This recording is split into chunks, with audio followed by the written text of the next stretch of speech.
104.3 The Jazz. Do you like Tupac? Because we like Tupac. Just 3 songs, but boy, it's Tupac. That's it. Oh, there's blood.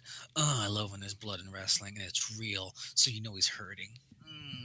We were such marks when we were little that me and a friend of mine insisted that WWF used real blood, like they were cutting themselves, but WCW was lame and they used like blood capsules. Yeah, I was very biased against WCW as a youth. Yeah, I mean, like we're I'm talking sure pre-NWO. Oh yeah, yeah. When it's just they had like Corporal. They had so many army gimmicks. I can't name one of them, but they were always so fucking lame. Because I was a big WWF kid, and then my father's friend from work. We went over to his place, and he had a daughter, and she likes wrestling. You guys will be fine. She likes wrestling, and I was like, good. Let's just watch wrestling. And this fucking bitch was watching WCW, and Worldwide Saturday night. And I was burying it. I'm like 9, 10, and I'm just like, this sucks. This is so dumb. Why are we watching this? And she's like, no, it's good. And and that WCW wasn't for kids. No, that was for the old school NWA fans. Yeah, so she was ahead of the curve on that. She's just like, no, you're just being a fucking mark. I was like, we're never gonna kiss. Ooh, Undertaker. Ooh, so scary. Yes, zombies? I don't think so. This guy's a former Olympian. I remember, Cool. Man, I was probably between 7 and 9. I want to say it was like 91 or something like that. And it was before Monday Night Raw. And I remember turning on Saturday night because Superstars was on Saturday morning. And it was like Saturday evening, 5-ish or something. There was some WCW. I think it was like called Worldwide Saturday Night or something lame like that. And I just remember seeing 2 matches in a row where everyone was wearing blue jeans. And I'm like, these aren't costumes. They're not even trying. Yeah. Like, I can't even tell who. I don't even care who's who. Like, you can't even give me like a guy in white pants and a guy in black pants or blue trunks versus orange trunks. It's just guys in blue jeans. I'm like, I'm turning this shit off. Just hated it. One time I was at my they said regular names like, here's Terry Rucker. Yeah. Against Jimbo Croggins. And I'm like, what the? Jimbo Croggins was my favorite growing up. No, but I would go to the aunts and uncle, and they were like, what is he like? Wrestling. That's all. Every child has one characteristic. He's the wrestling kid. So they put wrestling on, and sure enough, it was WCW Saturday night, and I'm just like, guys, no. Just bring me home. Doesn't that say something when kids that love wrestling won't even watch that on Saturday night? I'm like, isn't something else on? What's on Channel 11 right now? Yeah, I just couldn't do it. What does he like? He likes wrestling. We got him a Sting Bendham's. And I would go to like indie shows. I didn't know they were indie shows. I thought it was WWF. That was a disappointment initially. Like, where the fuck's all my peeps? But I loved that. But WCW proper just could not do it. Maybe it was a D-town. They figured it out. They changed with the times, NWO, all that stuff. So yeah, they knew. Threw some cash at Hogan. I remember when Hogan went over, my Mark uncles that loved Hogan jumped ship too. I'm like, but that's all. But why are you watching that? Like, you're missing Bret Hart and The Undertaker for that, for this. Okay, I just couldn't do it. I couldn't. It felt like going from Cinnamon Toast Crunch to like Eagle grocery store cinnamon toasted square cereals. Yeah, always bringing it back to food. Always bringing it back to Cinnamon Toast Crunch. Yes, that's what you need to really understand. It's wrestling and Cinnamon Toast Crunch. And I'm all out of wrestling. And Big Trouble in Little China, which we'll get to momentarily. I'm sure that's going to eat up most of the show, which is good. It should. And I have 0 notes, which is great for me this week. You don't need really lazy. You don't need notes for that. Don't need anything. We got this. I did find a thing, so I can contribute somewhat to the conversation. But before we do that, let's talk about next week, because Christmas is approaching. And next Monday, which is when we record, is the 1st. It's January 1st, 2018. And are we going to be able to record that day? Well, next Monday, is Christmas Day, and the Monday Oh, after fuck. Oh, Jesus. Yeah, I jumped the is gun. I New Year's skipped one. Day. Yeah, next Monday's Christmas. Well, okay. Because we were talking about doing one of two things. One, we try to record before that, and Throw it up there. it'll be Star Wars: The Last Jedi, the most controversial fucking Star Wars movie in the history of the franchise, apparently. More than episode 1? Very much so. More than Jar Jar Binks? That was unanimous. Oh, that's true. Okay, I see what you're saying. Yeah, there was no split there. Everyone hated Jar Jar. Yeah, this one, people, I mean, there are fights in the streets, fat, like, titties flopping around. Where? Washington. Star Wars kids' titties? Star Wars, yeah, big fat preteen titties flopping. So we'll either do Star Wars or it'll have to be a Vault episode, which I should probably record a Vault episode for that because I want to have something out for Christmas. We've never missed a week in 8 years. 8 years. It's a long time, 8 years. So cracking away at it. So we'll figure that out. Because I want to do Star Wars Last Jedi. And I have a cool Vault episode where every year, me and JD, former Sad Clown host JD, we go over the blacklist scripts, the top unproduced screenplays of the year. And I just read the log lines and we just discuss how does this sound as a movie? Can you see why this is a top script? Do you think this will be made? Does it sound silly? It's very fun to go through all the. So do you do these at the beginning of the year and then release it at the end of the year just to sort of see what happened? Nope. Just record it when it comes out. I do like to revisit those episodes because most of them will be produced in some fashion. So it's like a nice time capsule. I wonder how many were on there like, oh, Rampage, that's never going to happen. Yeah. Pac-Man, get the fuck out of here. Because one of them is My Friend Dahmer, which is based on this graphic novel, and it's about Jeffrey Dahmer, and it's this weird look at him. And that was on the list. And that's a movie that kind of came out. It didn't have the biggest release, but that was on the list. So there's a lot of movies like that kind of come and go. Some are bigger, studio films. Yeah, like Jeepers Creepers 4. And it's just, it's just fun. So, and then eventually my hope was to time it for Christmas, but, things happened here. But Batman Returns, we really got to do Batman Returns. We do. We're like salivating to get these in. Yes. It's sort of the opposite of what normally happens. Yes. So, stay tuned, folks, and see what we put out. See what we scrambled to put out. Yeah, we can make a mad rush for it. I got some time off coming up. Oh, sweet.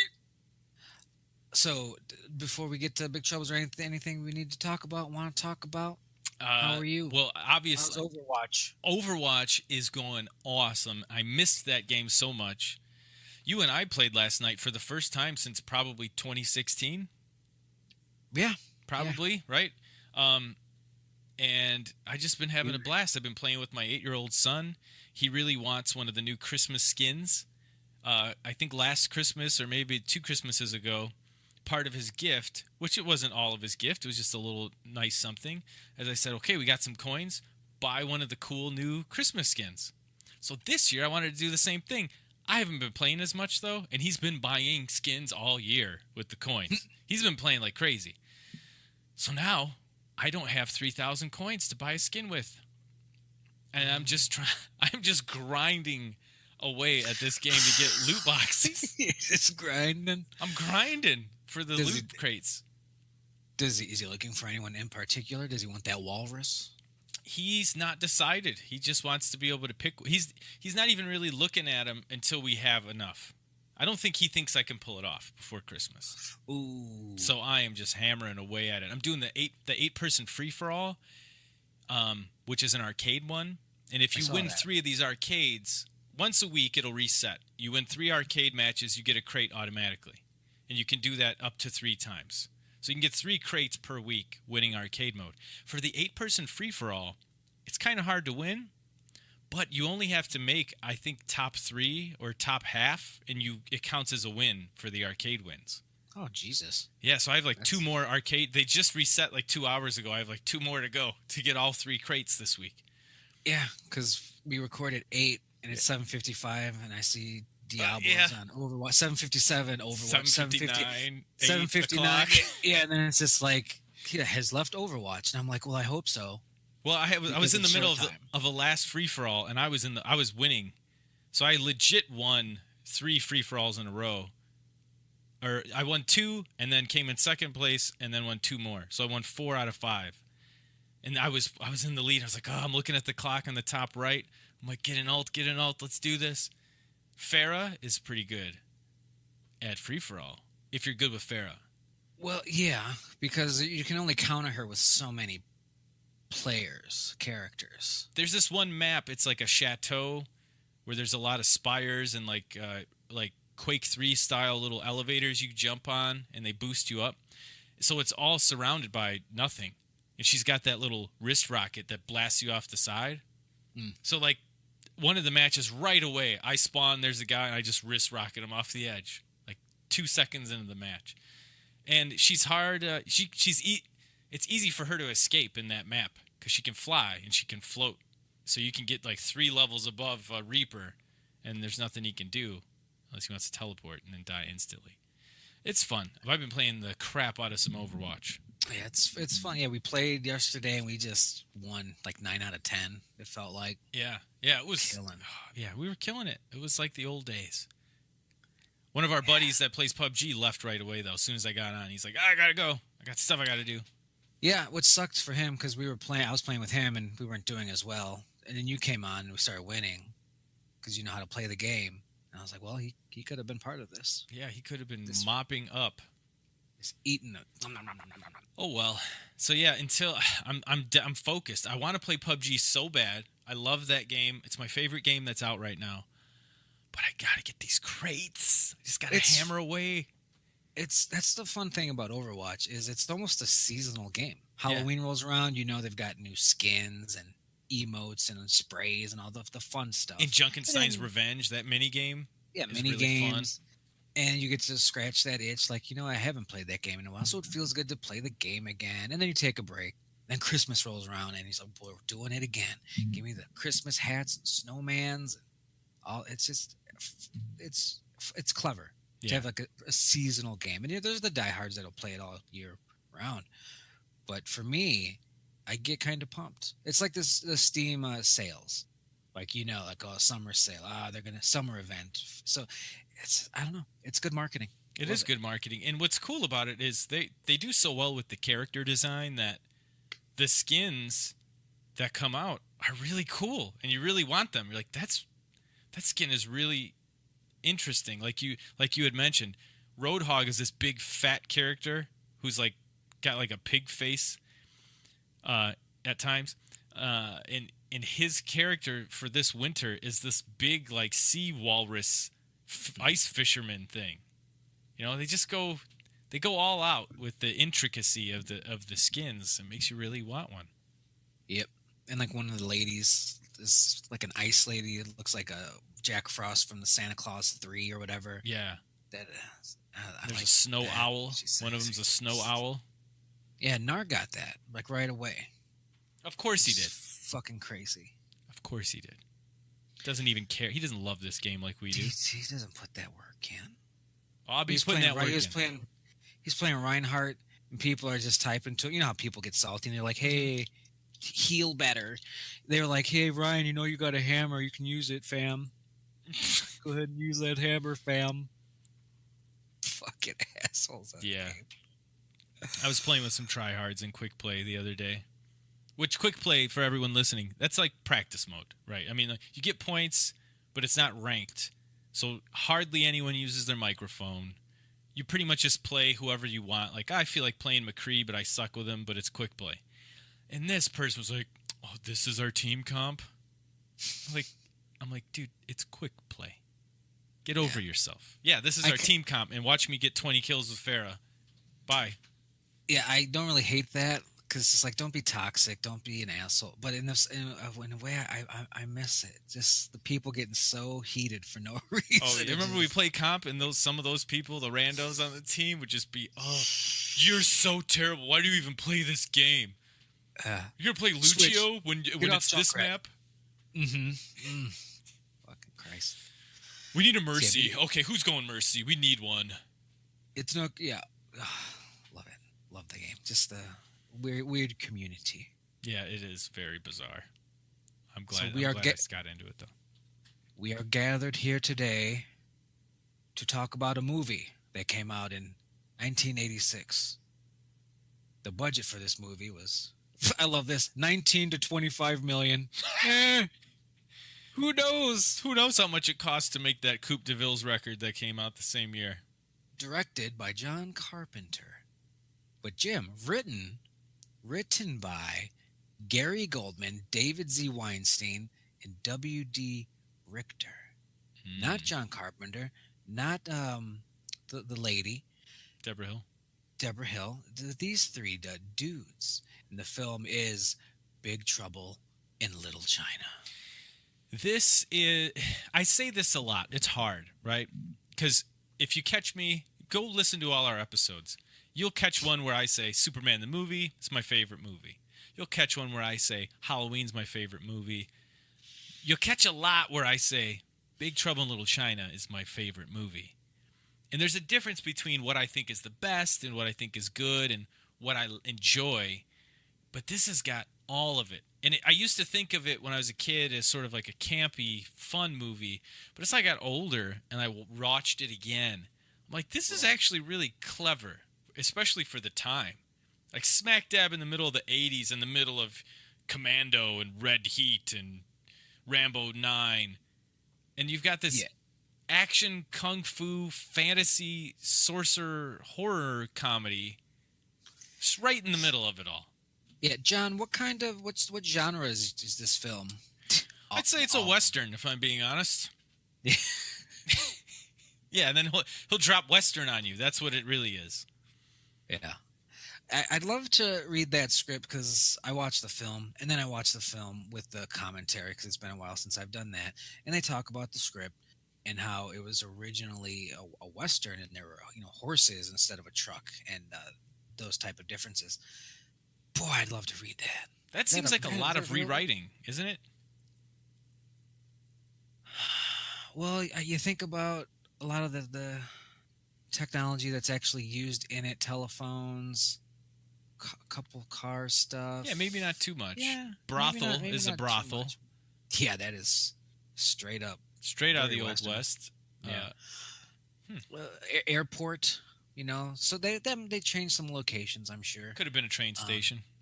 But yeah, but I'd love to read it. I'm just very surprised that's not available. We're going to get into all the details, what it's about, what we love about it. What do you think the Rotten Tomatoes score for Big Trouble in Little China is? Now? I bet it's like 84% or like 83. 82. 82. Look at that. So you're wrong. Oh, I'm sorry. How dare I? How dare I? Yeah, so, but at the time, so what I like to do on Rotten Tomatoes every now and again, if I'm ever on there and it's a movie I love, and I feel like it's a movie like Big Trouble in Little China where it gets this cult status and then has sort of a different lens with new reviews, I like to go back and look for the ones when the movie came out.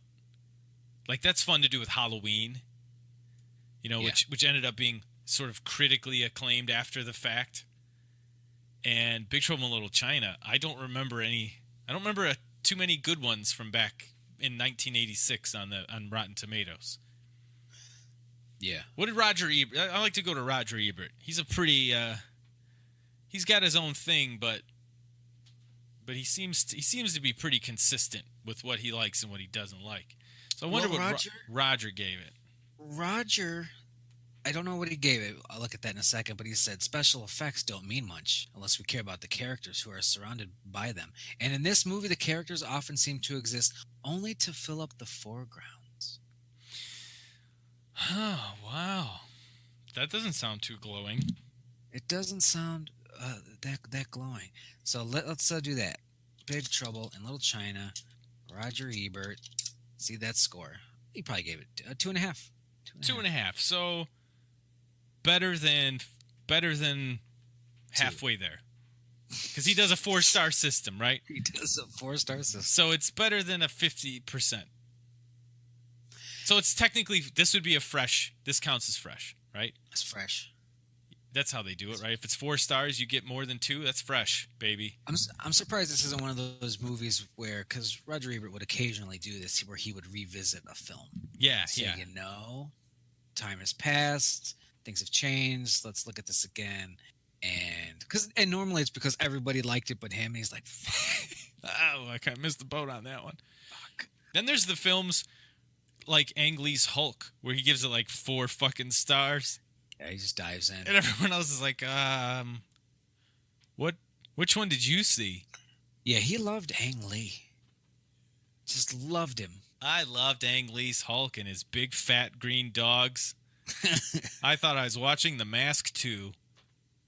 So Big Trouble in Little China is about a man, a truck driver man, who gets caught up in this human trafficking. Basically, scheme. Yeah. That's how I would sell it. And when you hear that, you think, okay, we're rescuing that person. Is that correct? Yeah. Yeah, pretty much. Yeah. For a friend, for a buddy, a pal. Yeah. Now, at this point, this sounds like a Liam Neeson type of film. Oh, you've taken her, and you shouldn't have done that, and I'm going to do all of these badass things. And that's probably where things start to deviate a bit. Because it's not your standard action movie, although the concept is just right out of the top playbook. Here's what's cool about the start of this movie. Jack's driving. He's eating a sandwich. I really want a fucking sandwich every time I watch it. He's on his CB radio. He's going in to make a delivery, San Francisco. He's from California. He meets his buddy Wang. We don't know how close they are. We just see him playing I think they call it Bantan. They're playing this game with like dominoes. He wins a bunch of money. Wang doesn't have it. So far, we're like, Wang's a shit fucking welching on his bets. He's a piece of shit. He's not a hero at all. It doesn't seem great. There's no plot. There's no bad guys, good guys. Jack just wants his money. And he's like, look, okay, Jack, you need my money. Follow me to the airport. I got to pick up my fiance. He's like, whoa. How about you come with me and I'll drive so I know you're not just going to corner me in an alley and have your buddies kill me instead of paying me my money, basically. So when they go to rescue this girl, it's not a human trafficking story yet. There's no rescue. They're just going to pick her up from the airport. No, he just wants his gambling money. Then it starts really small. This three guys, a local street gang, the Lords of Death. They take Mao Yin and they get into a car. Now it's starting to turn into a little adventure. We got to go find my fiance. And now we start to feel for Wang. He's not such a bad guy. You know, he's been saving up so she could come here. And right. This kind of stuff. We find out why he doesn't have the money. He's not a bad guy. He's just... But when it starts off, you're kind of like, Wang seems shady, right? Then he's like, I'll cut this fucking bottle in half. And you're like, oh shit, he's going to do it. Nope, he fucks up. And it was nothing or double. Nothing or double, Jack. He doesn't cut the bottle in half. Now he goes in double. So, a tumultuous start to the little friendship here. His fiance gets kidnapped. And they have to go find her. And this is when shit starts to get really interesting. They turn right down that alley. What alley? Turn right now. And then they stop. And this lady's fucking cutting a goose's head off or whatever. And then she vanishes. Say, ma'am, have you seen her? And then she's gone. Then we see these guys coming down the street. And Wang starts to tell us about it's a Chinese funeral. And he starts to give Jack the backstory. And this is where, as the viewer... You're along with Jack on the ride, and you're like, whoa, this is getting way deeper than I'm expecting. We're just following this street gang. Now there's this funeral in the middle of an alley. It's weird. Then these other dudes come out dressed in black and red. And then they're literally parked in a truck in an alley while this huge, like, kung fu battle happens. And you're like, holy shit, this just got way bigger than I thought, right? Is that as big as it gets, though, Dale? No, it's not. Gets bigger, doesn't it? It does, but at this point with the alley fight scene, I think one of the reasons people, and I don't know if it was general audiences or critics, Roger Ebert's, um, it's between two factions that we don't know who are. We've got the yellow guys and we've got the black and red Yeah, guys. Chang Sing and the Wing Kong.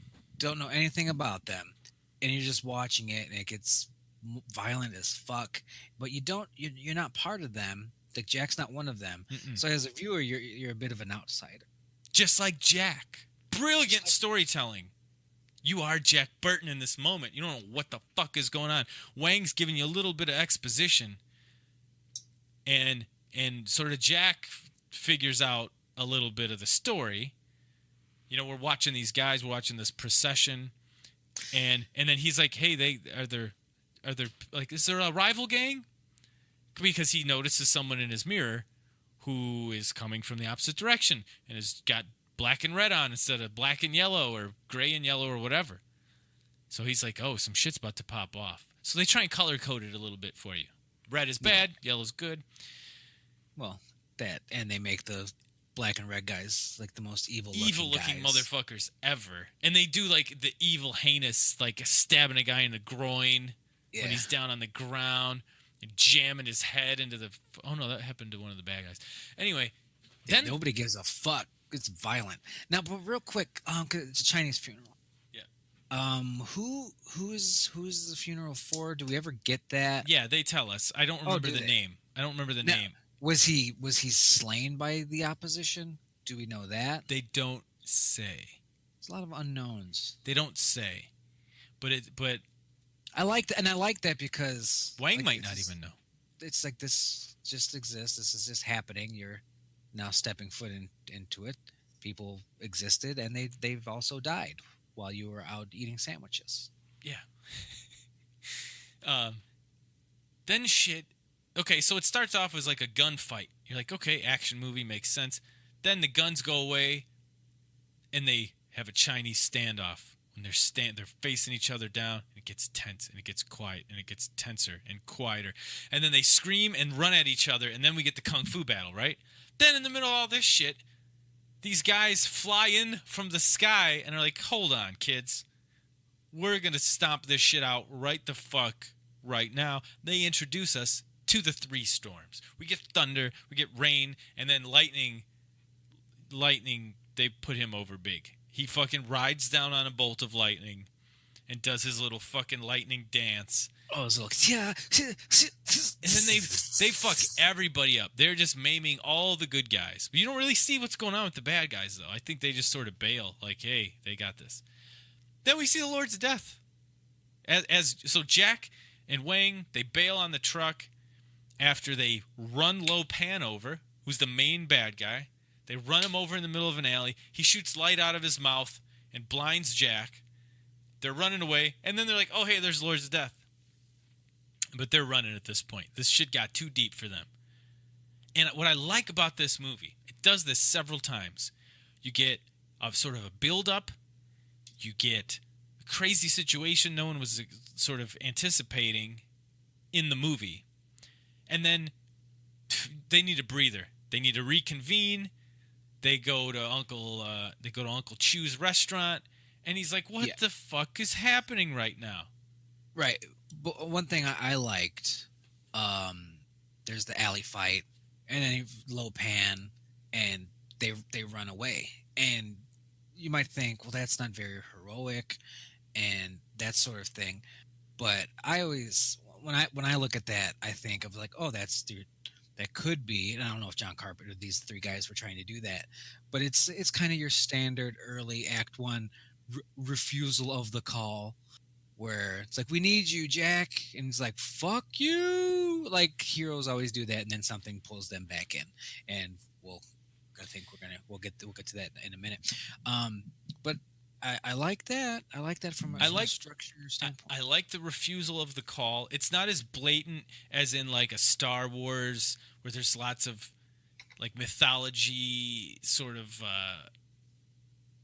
archetype stuff going on.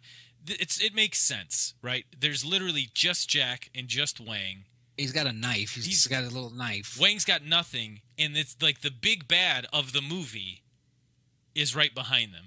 So there's no. So Wang is in the lead. So if Jack sees Wang running, Jack is running.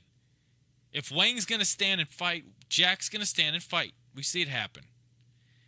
Yeah. But right now, Wang's running, so Jack's running. Because if Wang is in too deep, the Jack's in way, way too deep. He wasn't a fan though because of his truck. He's like, Yeah. What about my truck? He's like, do you want to die?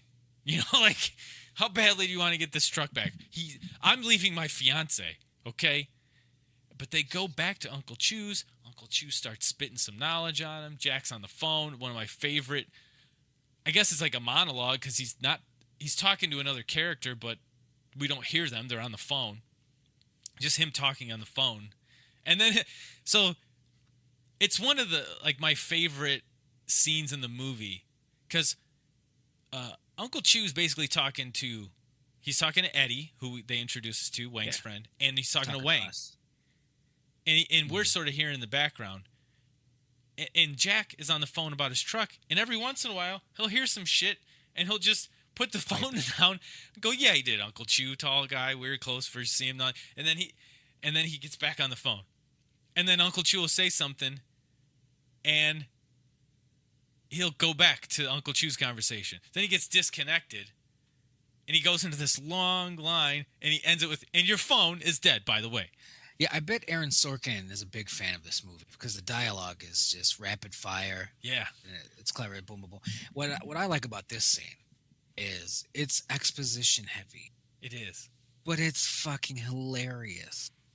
They disguise it. Sometimes you can disguise it with action. This one we're disguising it with meeting new characters. Who's she? What's that? Jack's doing a funny thing. Hey, this new fat guy's doing a funny thing. Here's some more exposition. Oh, Victor Wong is back.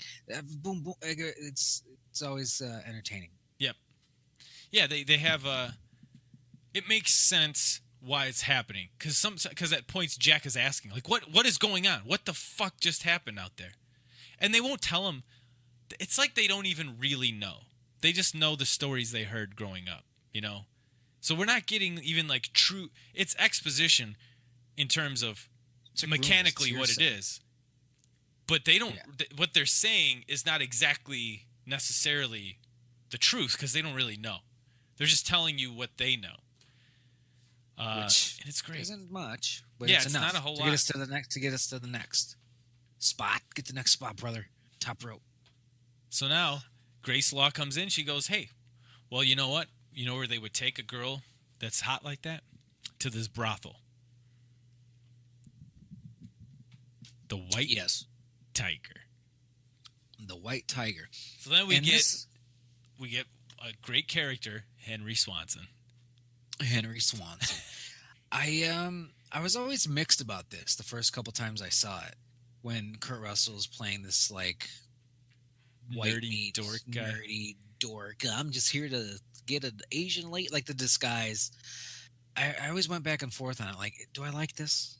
Is this funny? Is this too far? But I like it now.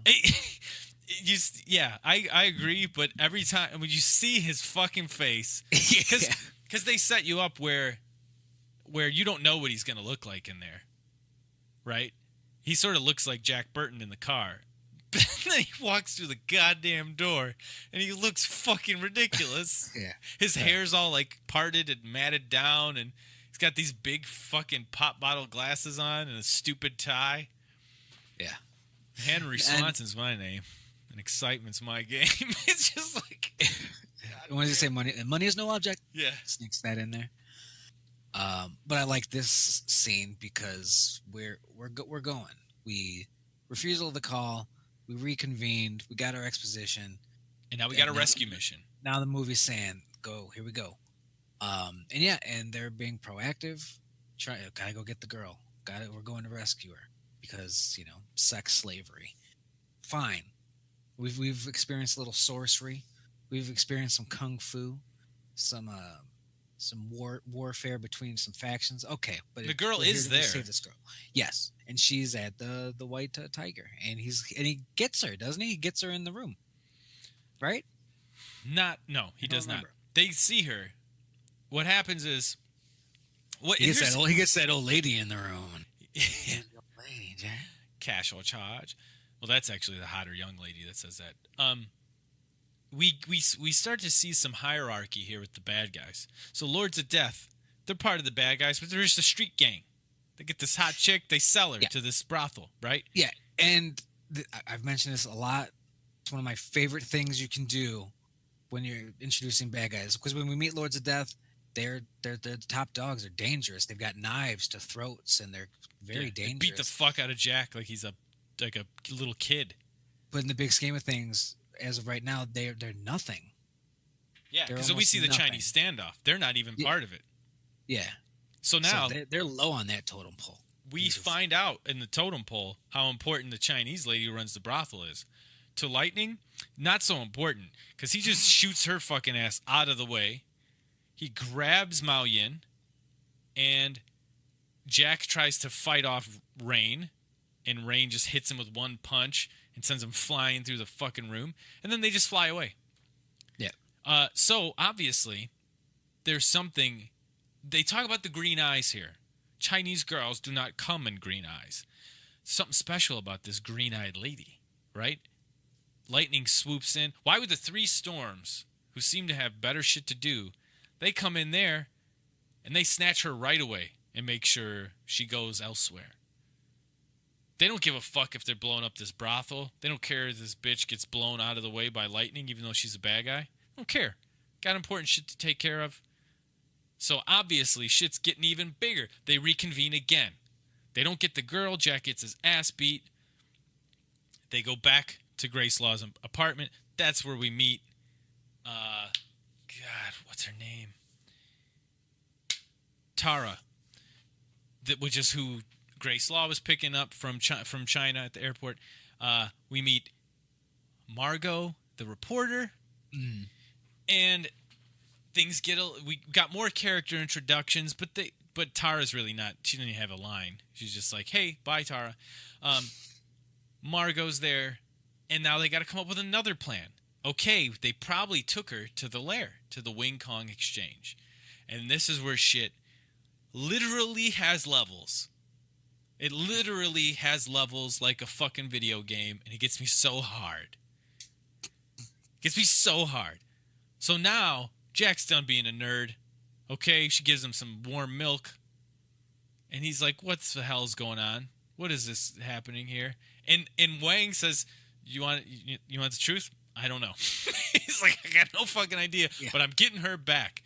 Alone if I have to. And Jack's like, I'm not going to let him go alone.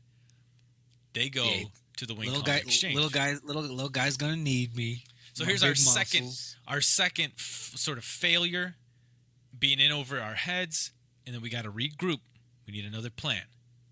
It's the second time they do that. They're preparing.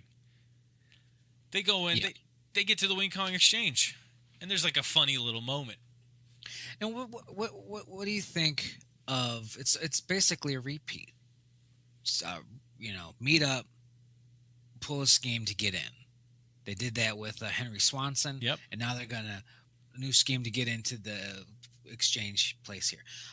When they've chosen, we're gonna go in real quick bullshit, and we're just gonna pretend to be phone repairmans. Yeah, we're just gonna get in there, scope it out. Yeah. They just walk in with a phone. Yeah. Talking about squirrels chewing through the wires, and I think where's that central junction box? And they just walk in, and when you rewatch this and rewatch it, they clearly don't buy any of this shit. And then by the end of the movie, or by the next chunk of the movie, you know they were led in there. Mm-hmm. They could have just killed him right away, right? They're led into this basically like a trap. Jack's like, I think they bought it. No, they didn't fucking buy it. So they get in an elevator, and it's going down. It literally goes down to another level. The fucking lights go out.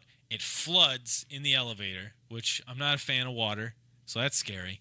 Floods in the elevator.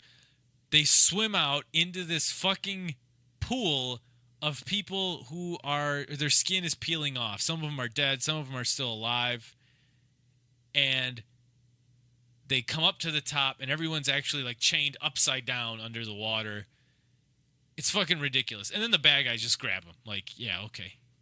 You thought you snuck in here. Really, we're just gonna capture you and torture you now. So now things are looking pretty dire. They made some choices, right? Let's go in alone. Let's just scope it out. And they were in way over their fucking heads. Well, because so far there's been a lot of running. We're gonna try. It's not working out. Yeah, we got to bail. Run. Yeah, where are you gonna go now? Nowhere. Tied up now. Back to back. They get tied up. They're on some chairs. They get free a little bit, but again, this is not the moment to try and escape. They're outnumbered. They're unarmed, basically. Jack's got his knife. So they hurry up and get back in the chairs. They were just doing some recon, right? Get back in the chairs, put the blindfolds back on. And then Thunder comes in the room. Jack jumps on his back, holds the knife up to him, and Thunder is not having it. He's fuck you. Yeah, that move was always very aggressive. Yeah. Here he just jumps on this man's neck with a knife to his fucking throat. Yeah, he's brave, okay? He's not he doesn't get things done. He's not good at being a hero, but he's not a coward. You know, you can say that about Jack Burton. He's definitely not a coward. He fucking jumps on his back and he puts the knife to his throat. And here's where you start to see what Jack's got a problem with is killing. Because really what he should have done is just slit that dude's throat. I mean, you're just in a pool filled with upside down people whose skin is peeling off. You get a chance with a knife to someone's throat, you just kill him. Yeah. Jack hesitates and he's like, just escape, I got him. And he's like, okay, let's go. And he's like, how? How do I let go of him? What do I do now? He flies down there. They got the cool shot. It's such a neat shot the way they did it. Where he lands in the chair and he flies down the ramp towards that pool. And it was all shot with the camera on an angle and like the wall painted to look like it's going down, and it was really just going straight across. Oh, I didn't know that. Yeah. I didn't know until I heard about it, right? And he's going down there, and he almost lands in the pool. He hulks up, pulls himself out of that little hole. Brother. Yeah. There's a lot of hulking up. The fucking Storm hulks up with the knife to his throat. He's like, no. He starts blowing up. His buttons start popping. And then they shut the door on him. And he fucking kicks that door open. He didn't give a shit. At that point, though, so they're tied up for a while. I missed a little section here. Margot and Eddie and Grace are sort of worried. They've been gone for a while. Let's go down there. Let's go down there, threaten them with, we're going to lawyer them, and we're going to threaten to write about this in the newspaper. They go in there, and then Thunder's just like, oh, hey, guys. Hey, come on in. I'll give you a tour of the place. Lock him in the cell. And we know who that guy is. So when he pops up and it's like, yeah, come with me. Yeah. We're just like, oh, no. I couldn't help you. Yeah. Okay, I have the movie on in the background, and I just got to the part with the wheelchairs, and I'm looking at this hallway. That's very interesting. Yeah. Yeah, it's like so clever. See, they would CGI it and do some weird, stupid shit. Just paint it crooked. Yeah, just paint it crooked. They painted it crooked, and I think they put tilt the camera a little bit, right? So it looks like it's going down, and it's really not. So yeah, Jack, this is Nightmare on Elm Street shit. Just be clever. Jack and Wang escape.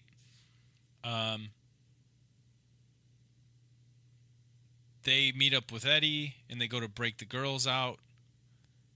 And then we meet these the prison guard ladies, and Eddie and Wang fight them while Jack's down there trying to spring them all. He ends up freeing Grace and Margot and all of these other imprisoned women. You know more about this movie than I do. The history, perhaps, stuff like that. Did any of these writers or John Carpenter himself acknowledge just being fans of Dungeons and Dragons? Because the whole John fucking Carpenter thing does not know. Because the whole fucking thing, because like now you have to fight the three storms, and here's a mob of lady soldiers. It's just, Yeah, it's very I love it. colorful cast of villains in this. The villains are very deep. It's cool. It's almost like a video game. You're like, oh, in level 4, you get the prison guard ladies.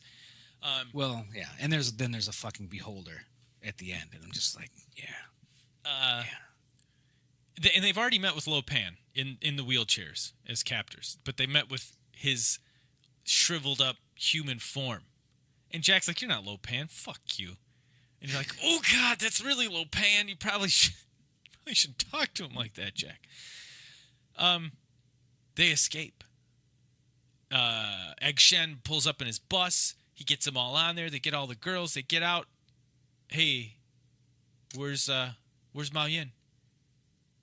She's not here. She's somewhere inside. We didn't get her. Princess is in another castle. And as they're escaping, they're going down the final escape, getting out to the front door. They're going all the way back up the dungeon. They swam under the pool. They got to the dead fish. The old boy bites the head off one. And what does Jack say? Later? I believe that's the line where he like holds a fish up to him. And he's like, later.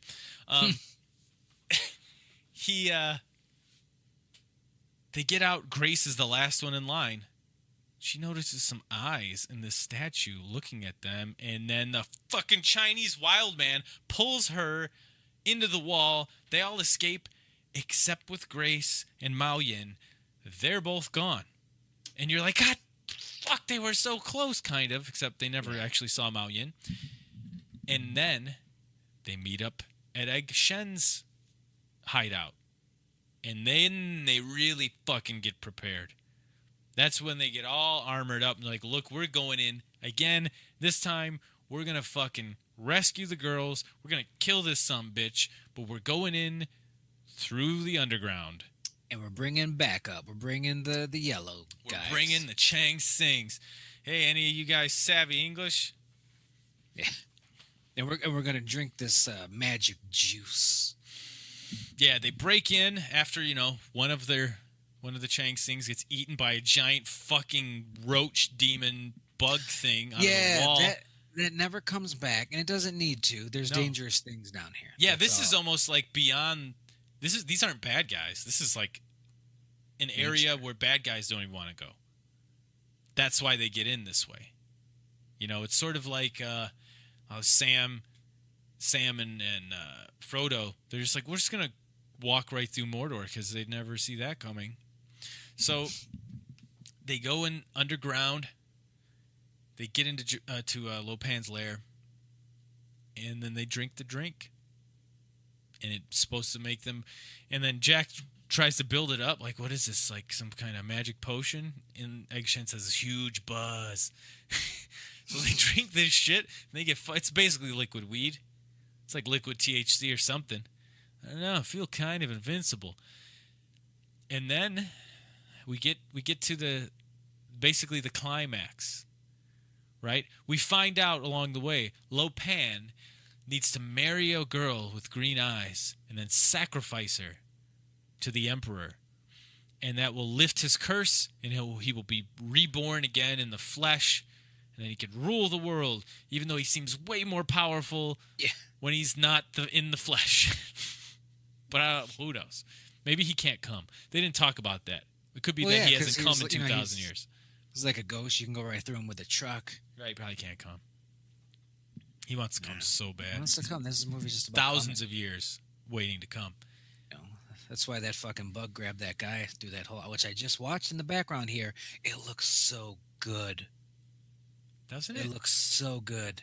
Because a lot of times you can tell it's like different layers and like weird like rotoscoping type of like shit. there's a matte painting or something. Yeah. No, it's just like a giant fucking bug. That was great. So a lot of the effects in this look good, especially for the time. The fucking what do they call it? They call it like the seer or something. The thing with all the fucking eyes on its head. I should know this name. They don't call it a beholder. They call it I have it right here, the Guardian. Yes. What it sees, Lopan knows. It's got eyes all over. It's got a fucking tongue with an eyeball on the end of it. And it sees them and sends it to Lopan.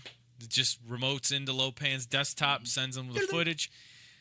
Jack shoots it. It doesn't die. And he just says, well, hey, you never know until you try. And they're all looking at him like he's an asshole. Yeah, because he shoots it and it just screams. Yeah, right? it just flees. And it pulls Jack Burton's this powders. It bails. So one thing I love is like the final half an hour, which is what we're into now. Kurt Russell, Jack Burton, he's got lipstick on his fucking face, on his lips, and he just looks so goddamn stupid. Yeah, they get into the wedding scene, right? So Lopan got lucky, right? He found 2 girls with green eyes. He doesn't give a fuck about Grace Law.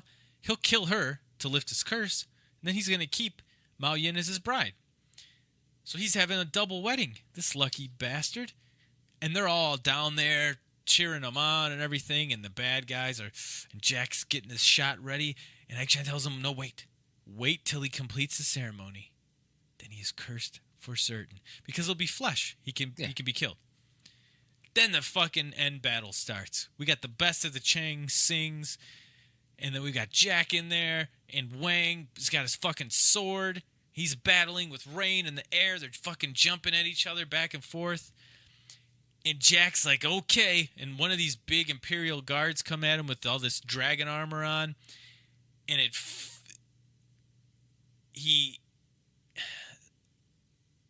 the thing falls on him. He stabs it with his knife through his boot. And then he can't get it off of him. For like almost the entire battle. Because it starts with him going, ha, and shooting the ceiling, and then the ceiling bits fall on his head and knocks him out for a second. Then when he comes to, this fucking giant guard thing, he kills it, but it falls on top of him. He can't get it off of him. And all the while, everyone else is just kicking ass, taking names, and fighting. And Lopan has this battle with Egg Shen. Egg Shen's got his purple powers, and Lopan does his little nails together and has this green beam, and their beams meet, and there's these 2 fucking, like, armored... It's total, like, D&D wizard shit. Like, they're having, like, a fucking wizard battle. These 2 armored avatars of themselves are fighting in the middle, clashing, and sparks flying from their swords. And then Lopan wins, but it's just like a game, like a mini game, you know? And then he fucking throws a bomb at Lopan because he's salty that he lost. Lopan flees. But I'm like, man, this shit went from 3 dudes kidnapped your girlfriend to 2 wizards fighting underground, projecting avatars of themselves in a fucking battle. Like, this movie is like 90 minutes long. This is not a 3-hour epic movie. But it never feels like they're rushing into the next level. They always have that moment where they have to bail and they reconvene and they go back and they have to bail and they reconvene. And then this is the final battle, and it fucking feels like the final battle. Jack kisses Gracie in the elevator. They go back up in the Buddha elevator, and he's got lipstick all over his fucking face. And he's trying to talk like such a badass. You know, where did that get him? Nowhere. Fast. And he's fucking... You know what Jack Burton says at a time like this? Thunder's like, who? Jack Burton. Me. Yeah. That's a good one. I like that one. So he does not succeed in any of these battles. Okay, they're escaping the first time. He goes, ha! And he accidentally throws his knife. Yeah. And he has to run and try and find his knife. Wang beats everyone's ass. They escape the first time. The fucking guard falls on him. The whole battle's over. And then he goes in the elevator after Lopan. He confronts Thunder. And now it's just... We've seen Jack do nothing successfully heroic, basically, right? Yeah. He shot that one dude and then looked scared. And then Eddie's like, is that the first time you ever plugged somebody? And of course it's yes. And he says, of course not. Mm-hmm. Now it's him and Lopan. And Thunder... Great. Lopan's holding Mao Yin. Thunder's there. Grace Law's behind Jack.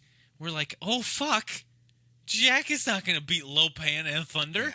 Yeah. Not 1v2. No, not 1v2 unless you drank a magic potion and it fucking finally kicks in. Yeah. And you were bragging earlier about your reflexes. That's all he's got. He says it's all in the reflexes. He pulls out his fucking trusty knife, whips it at Lopan. It misses by about, 6 feet and hits a gong behind Lopan. And he's got this look on his face like, oh, fuck. And Grace Law's like, oh, fuck, we're all going to die. He picks it up. Lopan's looking over the knife. Good knife. Goodbye, Mr. Burton. He whips it at Jack. Jack catches it by the handle in the air and whips it right back into Lopan's fucking head. And I did not see that shit coming the first time I saw this at all. That this fucking guy is going to kill Lopan. And he falls. Easily. And they set it all up in the first scene with the bottle and the, it's all in the reflexes. It's all in the reflexes. It's like, okay. And that's like some shit your dad would say, right? Like my dad would say shit like that. I'm like, come on. And he's acting like some dude's dad. It's all in the reflexes. Yeah, and he actually had some reflexes when it counted. Yeah. And he fucking whips that knife right into Lopan's head, and Lopan's like starts smoking and falls over and dies, and then Thunder gets pissed. Now, normally, I think in a regular movie, you kill Shredder, it's over. Right? He's the end one at least. Yeah, you drop the Emperor down the shaft, and then you're just leaving.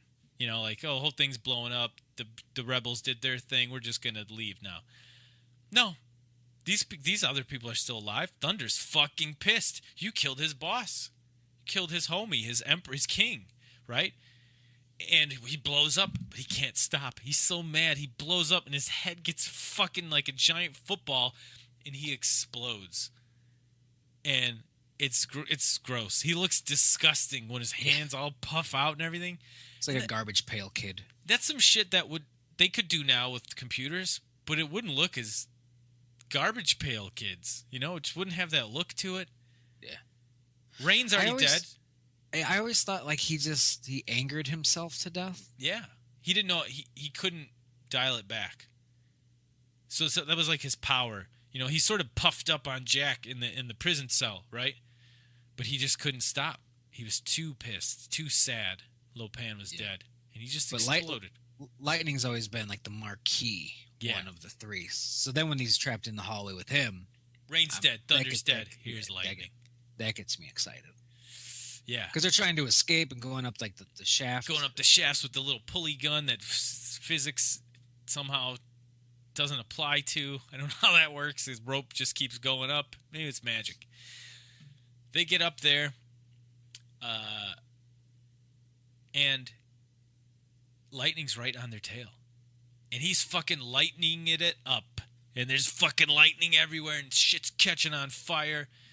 And this fucking, one of the shots where he's walking down the hallway. So he's just fucking went into a lightning rage. And there's part of the ceiling is like a wooden, facade or something. And he's walking forward. And this ceiling just collapses behind him in flames. And you're like, oh, fuck, right. The hardest one to beat is that it can shoot lightning out of his hands. Mm-hmm. They have to get past him. And they get up, and he's coming up the little shafts that they're going up. And Eggshen just drops like a fucking Buddha statue on his head. And he falls down into the fucking fiery ceiling thing. And he dies. And then it's just guards and shit. Like, it's still not over, right? They find Jack's truck. They get in. They bail. And it's just sort of, we get a come down moment. And then there's a deleted scene that is cool. But I think with everything that had just happened, it's cooler with it not in there. But the deleted scene is, Jack got his truck back, they escape, and then they see the Lords of Death's Trans Am. And I want to say he like pushes it off the dock like into the water or something with his truck. Something like that. Yeah, we don't need to wrap that up. Not really. but they did. Deleted scene. And then they're all kissing. They're all happy. Celebrations, but the shit that you expect to happen. Jack and Grace fall in love because he saved her, and they're just meant to be together, and this is the woman for him. Wang's got his fiance. They get back to Uncle Chu's restaurant. They're having some drinks. They're eating some food. Jack's about to bail. He got his money. He got triple. Nothing or triple. You earned it. You earned it, Jack. And he's like, you're right, I did. That's his line. He doesn't say like, well, gee, thanks, pal. It was quite an adventure. He said, you're right, I did. Here's my Harley Davidson hat. Goodbye. Yep, my Harley Davidson trucker hat when they weren't cool. And he's about to bail. We really shook the pillars of heaven, didn't we, Wang?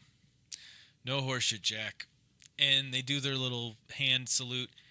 And then Grace is just, she's just, oh, man. Well, Jack, maybe you could buy a big truck, just cozy enough for two people, and I could come on the road with you.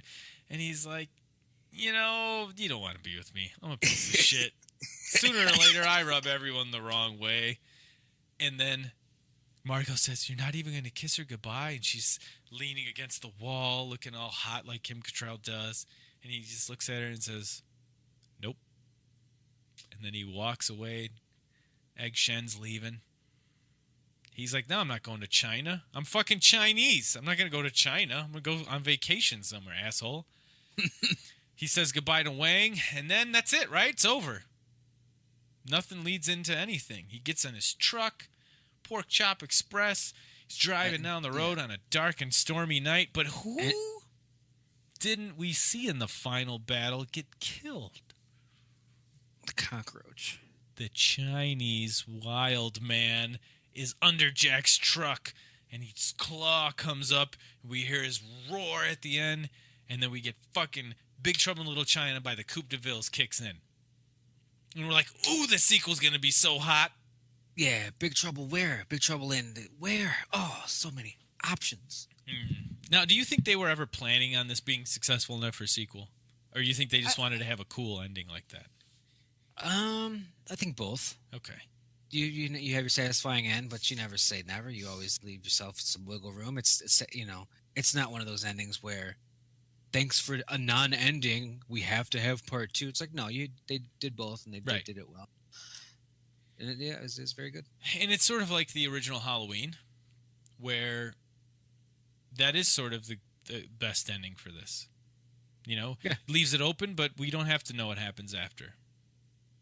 See, yeah, then, because now this has been isolated in Little China, all this underground stuff, this cult, sorcery, craziness. Mm-hmm. But now they're hinting like, no, it's coming out to you now. Right. That could have been fun. We skipped the opening scene because we talked about the real opening scene, which is Jack driving on the road. He meets Wang. They added a scene. The studio said, Jack literally does nothing heroic in the whole movie. We don't quite feel like he's a hero. And John Carpenter's like, great, he's not. I didn't want him to be. Wang's really the hero. And they're like, what are you trying to do? We're trying to make money. So they had him shoot this scene in the beginning with a lawyer talking to Egg Shen. And he's talking about sorcery and magic. And he's like, do you have any know of the whereabouts of a Jack Burton? And why the fuck? In the beginning of the movie, you don't know why he'd be asking that. But by the end, like, what did he do? Was he fucking old child support or something? Yeah. And he goes, why would you leave him alone? You leave Jack Burton alone. We're in his debt. He showed great courage, right? He's a hero. Right? Putting him over. He's a hero. And then that's how it always begins. Very small. He shows him fucking electricity in the lawyer's office, right? Because the lawyer's like the skeptical dude. Talking about sorcery and magic. That shit's not real. And he's like, oh yeah? Electricity hands. He's like, oh, my eyes. I'm suing you now. And I like to think that he couldn't do that until after he defeated lightning and absorbed his powers through the quickening. So then in the lawyer's office, bam, he's got electricity powers now. Because he didn't do that shit. Well, he had his purple ray. Yeah, his purple ray. But that was a little orb he had holding his hand. Now he's a sorcerer. Now he's got fucking sorcerer powers because he Okay. defeated lightning in single no- combat. Fair enough. Thunder defeated himself Right. with rage. How'd Rain go again? Who got Rain? Wang ran him through with a sword, so maybe Wang can fly. Right. Oh, We don't know.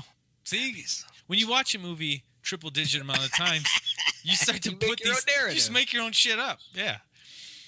But they added that studio said add this scene so people know that Jack Burton is a good guy and he's heroic, and that's who we should be rooting for. Yeah, and it doesn't really work. It's just like who are any of these No, people? it's dumb. Now It's they're so out of talking place. about a third person, Right. Right. Who are these two guys?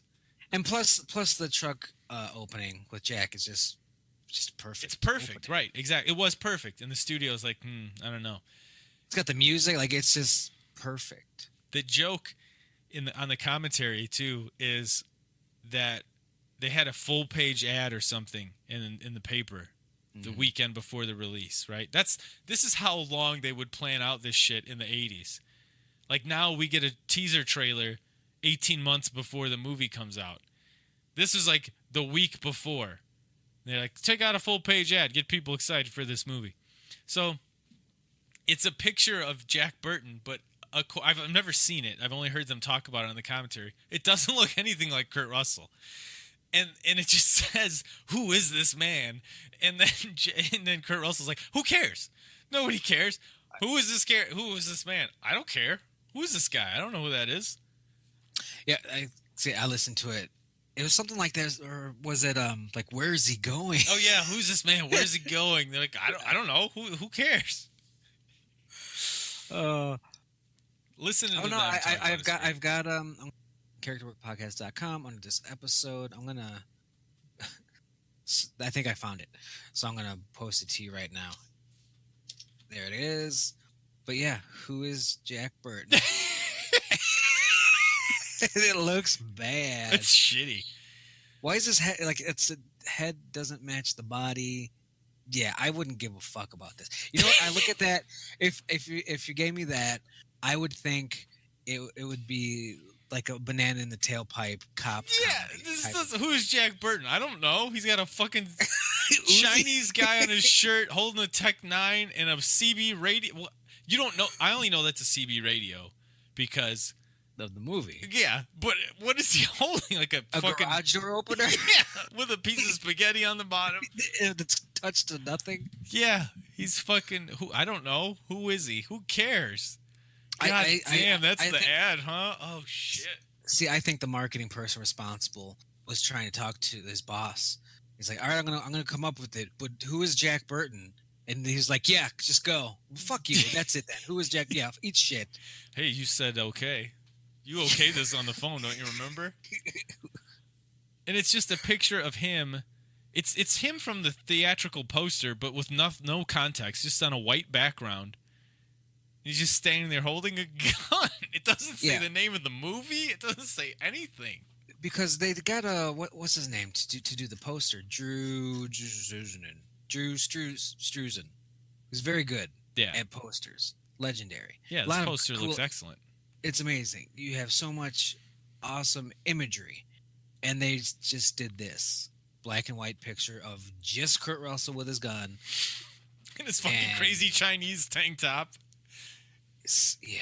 I mean, put Kim Cattrall over his shoulder, like in the posters. Like we got, a sexy lady.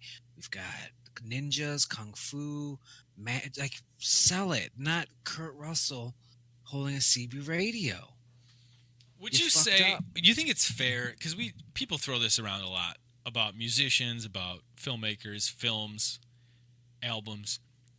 But honestly, do you feel like this movie, conceptually, how they treat the hero, the humor, you think this is ahead of its time?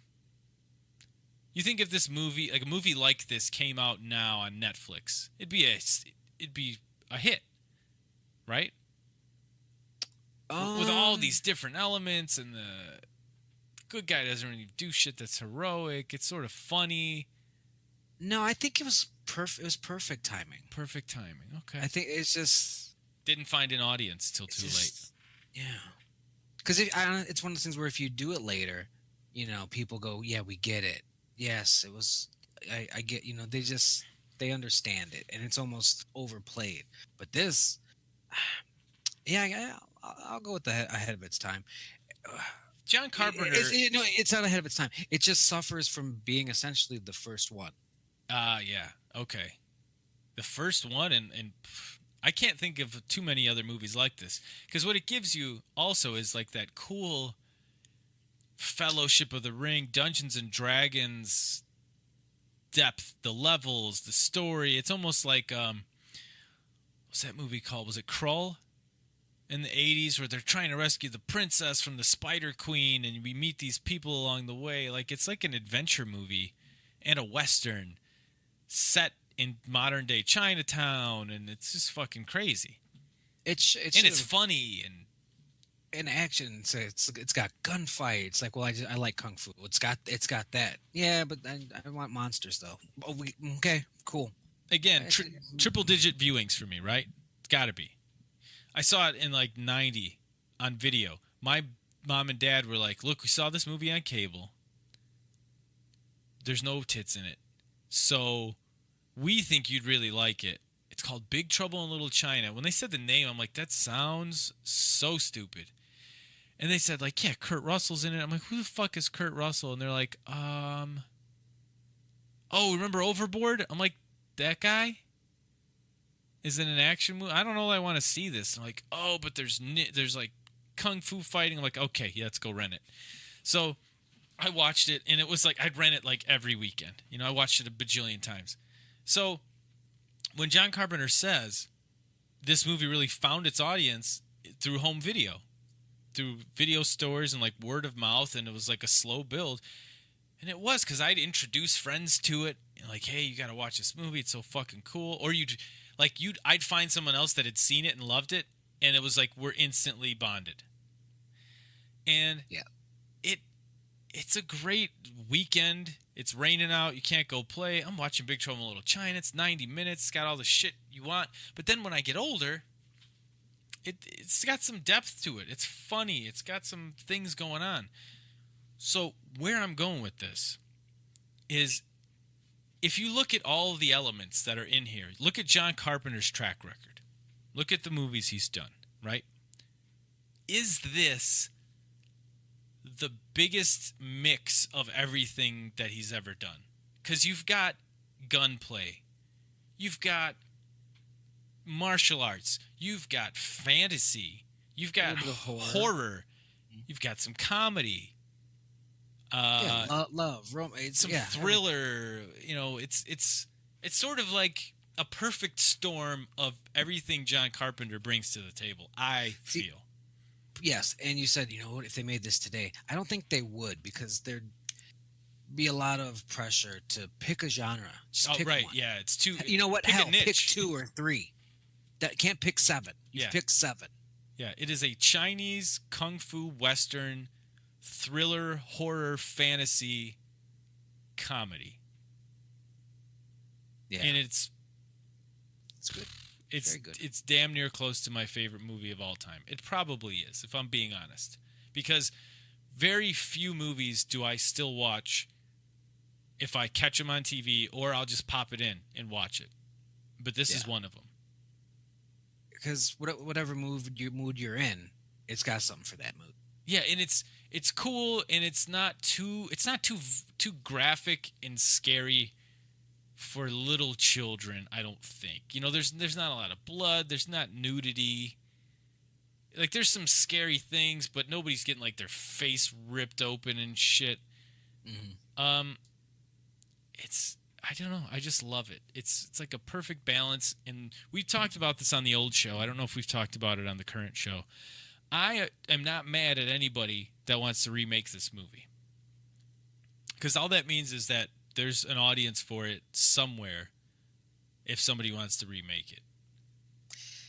Yeah, and they're talking about the Rock is rumored to be in the remake, and then they talk about this and produce it, right? Isn't he sort of like trying to stoke the fires of this because he's such a huge fan of it?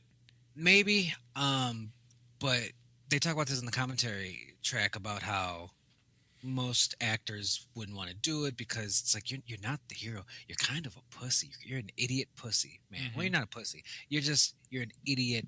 You're an idiot. Yeah, you're a And, buffoon, and yeah, you're not good at being a hero. You're not scared. You're not a coward, but you're not good. You don't do yeah. anything. You don't accomplish anything. And I think Dwayne the Rock Johnson would be fine with that. Yeah. He's good enough, secure enough. He doesn't. I mean, he's the Rock. He's fine.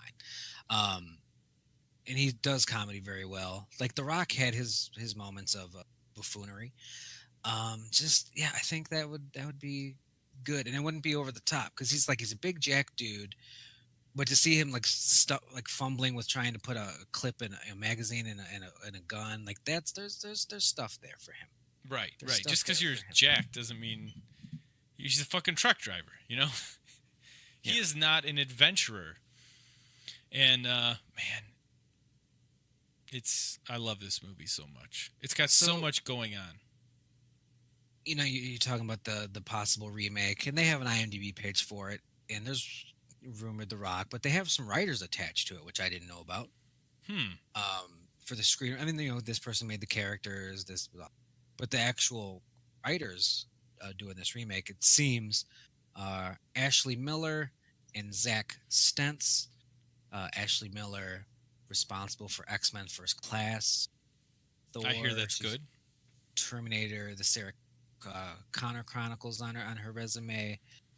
Zach Sense has Agent Cody Banks on his resume. Also, Thor First Class. So they work together. They seem to be a team. But I wish I made Agent Cody Banks. I can't say a goddamn thing. So I mean, we'd see it, and obviously The Rock would have a lot. Yeah, there's Doing it right, I'd hope. it would be. I'll sort of end on this, I guess, but it's a question for you. You're the screenwriter. When you're tasked with remaking a cult classic, how would you straddle the line between what the original did and not doing the exact same movie, like beat for beat?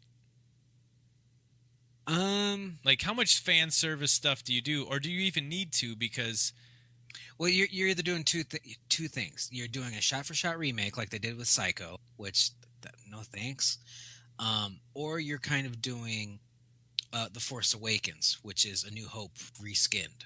Which, okay, I mean both have their pros and cons. I'd rather take a reskin, you know, where and then the characters gather up and they prepare for the next shenanigan, and those would be different. Their locations would be different, their plans would be different, but a lot of it would be somewhat the same. But in a straight up remake, so like Force Awakens was weird because then we still also had the original characters in there, whereas this would be like, would you introduce a bunch of new characters? Would you try and keep the core? Like, how much do you keep from the original? Like, wouldn't it be hard to try and make a movie you think fans of the original would like, but making a different movie? Because doesn't it come when you're remaking it? Doesn't it come down to, is this going to make a bunch of money? Because if it isn't, why are we remaking it? Yeah, I mean, I've never done remake, but for something like this, But I'm sure you've thought about it, right? Like, if you were to do one, I no, I've never have. Even when I think when we toss around Friday the 13th ideas, they're pretty original, and we can call it Friday the 13th because it's just, I mean, they did it 100 times. right? But with this, it's why it's like I could just watch the original. So you'd want to do something a little bit different, but the same. You keep that log line essentially the same. Rescue. She gets kidnapped, sex slavery. You have some storm gods or something. Maybe same thing but different. Yeah, Right. same thing but different. So maybe you don't have two girls. Yeah, you throw enough wrinkles in there where it's Yeah. its own thing. Maybe You Egg know, Shen in You Uncle have Chew can Lopan. be the same guy. You don't need two characters there. Possibly. Yeah, things like that. You mess with potential flaws that you might see in this. Like Lopan could be the end boss instead of you know, taking care of him and then fighting the three storms, stuff like that. But I don't know. It'll be interesting to see what they do. And it'll be better than Teenage Mutant Ninja Turtles, the one with Will Arnett, because I just had to watch that this weekend with my 3-year-old, and I'm like, God damn, this movie's awful. April O'Neil, your ass is so hot sticking out of that window. Not just that like everything about it is terrible. So as long as Michelangelo, you're getting kind of rapey. It's essentially a remake, right? And it's just it's called that. It doesn't really follow any of the original movie. It looks so bad. But it's called that. And it includes a lot of the same things, like April O'Neil meeting the turtles. Casey Jones, like all those kind of things. Oh, that was a sequel apparently. But a lot of that's the same but different, although they did it very poorly. Even some of the shots though, with like the lighting, it's like a white light is so bright that it like turns my TV pink. Like they can't even visually get that. It's like very Transformers looking, with the weird like color saturation and lens flare everywhere. I don't know. Yeah. But it'll be better than that. If The Rock's in it and it's not Ninja Turtles, I'll be happy. If they do it, because we've been talking about this for a long time. For a while, yeah. If they do it, good point. Maybe The Rock's interested, and they're running the numbers, they're crunching the metrics, and they're like, I don't know if it's gonna make a ton of money. Honestly, I think some of it might depend on Rampage, because that's a nostalgia run, and so is this movie. So I think if it does well, that's so unfair. It's very unfair, but it's unfair because Rampage is a video game movie and historically hot fucking trash garbage at the box office. So if I was a movie exec that didn't want Big Trouble in Little China to get made, I'd be like, okay, let's see how Rampage does. Oh, it was horseshit? Sorry. Ain't gonna get made. Fucking video game movies, man. It's rotten luck. Rotten luck. All right, let's plug it up. Do we have anything besides whacking away at these recordings? Yeah. Go to characterworkpodcast.com. Click on the Amazon banner. Christmas time, you still got some time. If you hurry, you do that express $90 shipping. Yeah. I don't think we get any piece of that. That's a shame. Oh man, if we got some of the shipping money. Yeah, we'd retire. Click on the banner, rate and review. Go to iTunes, give us some reviews, rate us some shit. Spread it to a friend. Tell a friend about us. Hype that one up. We'll beg them to do that for the new show. Let's not burn that. New show. Shh. So this was episode 50. Big 50. Big Trouble in Little China. I'm glad to have been here and watching wrestling while Jim talked. It was great.